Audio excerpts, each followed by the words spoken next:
Welcome to Personal Development Mastery Podcast, and this is another snippet of wisdom, where I select my favorite, most insightful moments from previous episodes.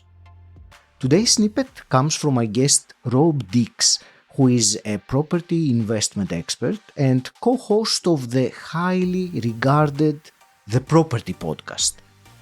The snippet today is about embracing the journey and turning our current struggles into inevitable success. Let's dive right in. There's always the temptation to take a shortcut, right? Everyone has that. Everyone wants to get there faster. And I think you can think like when you've achieved something, you built something up, it's easy for your ego to go, I deserve to be able to, and maybe I even should be able to take this and apply it somewhere else. I should have an advantage for taking this and sort of parlaying it into this other thing. Mm. But a lot of the time that turns out not to be true. And there are multiple reasons for that. But one of the reasons I think, or that I recognized in myself at least, is when you start something, you're normally not that good at it. Mm. And so when we started podcasting, we weren't very good. When we then got to a point by doing it over and over again that we were okay. When we started on YouTube, we weren't very good.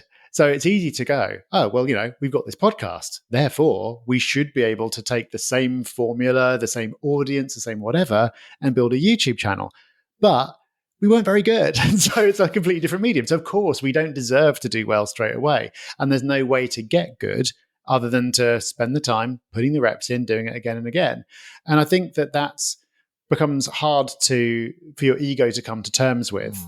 And I think that gets harder once you've had success in one area. But I eventually got to a point of embracing it and go, well, actually, I wouldn't want to get there faster. Because if by some magic I did get there faster, then I would have some kind of eyeballs in what I'm doing. I'd have some degree of prominence in this thing, and I still wouldn't be good at it. So lots of people would see me being rubbish. It's better if people didn't see me being rubbish, and it takes the time to get you there.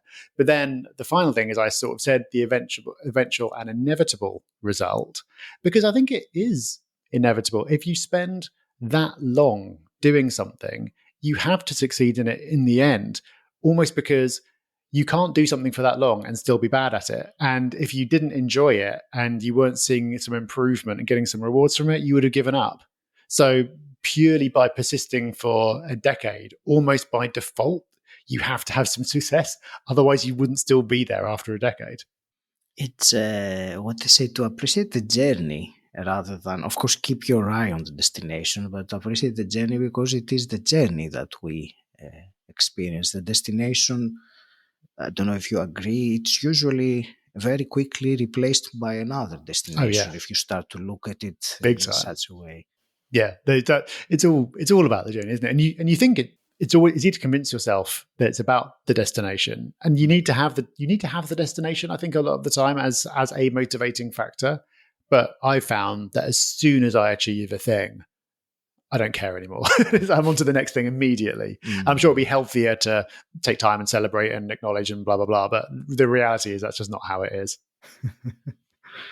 What advice you would give to someone listening right now and finding themselves being on the journey and maybe getting impatient?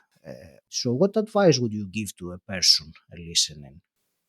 It's hard to come up with something actionable for this, because like the obvious thing is to find enjoyment in the process, because like I said, that's what we've had with the podcast for all this time. And I enjoyed the process of trying to get better at YouTube. I enjoyed the process of trying to write a book, and all of those things are very frustrating endeavors. The whole point of being on any journey is it's going to be frustrating at times.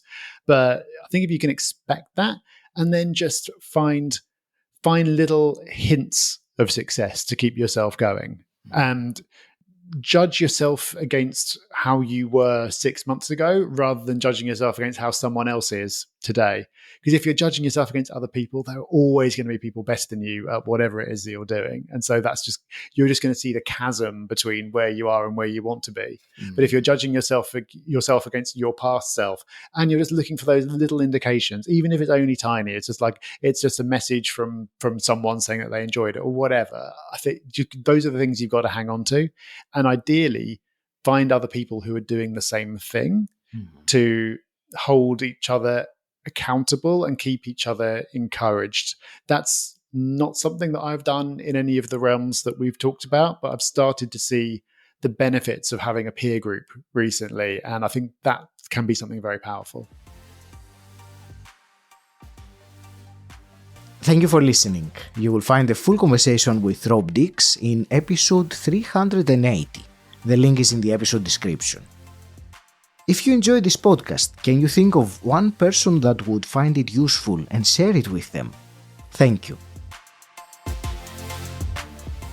And until next time, stand out, don't fit in,